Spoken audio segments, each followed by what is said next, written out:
Hi, everyone. Doug Eckelberger and Habit Collective bring you the latest Stephen Thomas report.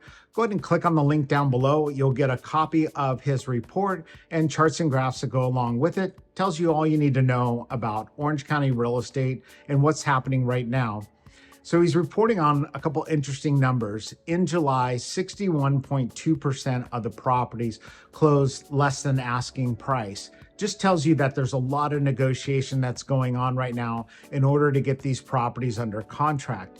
Contrast that with right now, let's say in San Clemente, 40% of the properties have gone through price reduction. That number is not unheard of. It seems like we swing every year. At the very beginning of the year, we've got maybe 18 to 25% of the properties are going through price reductions. And then that always increases into summer.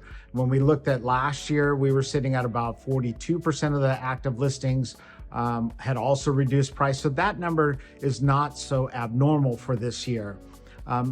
The other number I thought was really interesting is 25.9% of the properties sold over asking and 12.9% of the properties sold at asking this last July. And when we started trying to identify what are some of those key factors of those properties that are selling at asking or over asking, definitely the standout person or property was the very turnkey property, maybe a full renovation on the property, a newer property. Those definitely were hitting very strong price points, really still in high demand for clients.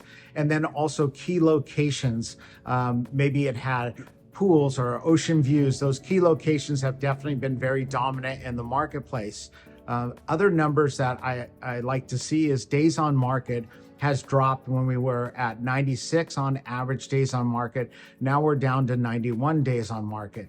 The other factor was inventory. It looks like we probably peaked out in July as it started to decrease. We have a combination of some sellers not wanting to compete in this market or pulling their homes off the market prematurely versus waiting till, let's say, November, December, when we see that more normally happening due to holidays. And then demand took a slight uptick over the last 2 weeks. Some of that has to do with the summer swing that we're in. Always, we seem to have an uptick towards the end of August and into September. But the other might be just a slight adjustment of interest rates. Maybe some people decided to jump in the market, but definitely some interesting numbers that are happening right now. Go ahead and take a look at his report. If you have any questions, give me a call. My name's Doug Eckelberger. I'm with Habit Collective. Have a great day.